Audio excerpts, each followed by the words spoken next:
Baada ya kutokea tukio ambalo limezua taharuki maeneo ya Mwenge baada ya kuonekana sanduku, basi jeshi la polisi kanda maalum Dar es Salaam limetoa ufafanuzi kuhusu sanduku ambalo lilitelekezwa lililozua taharuki eneo la Mwenge, wilaya ya Kinondoni majira ya saa 3 kamili asubuhi ya leo Agosti 6 mwaka 2026.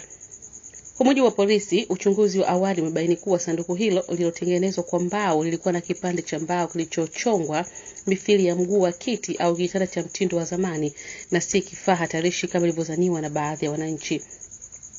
Polisi wamesema uchunguzi unaendelea ili kubaini alitelekeza sanduku hilo na sababu za kufanya hivyo, huku wakitoa wito kwa wananchi kuendelea kutoa ushirikiano kwa vyombo vya usalama na kuepuka kusambaza taarifa zisizothibitishwa.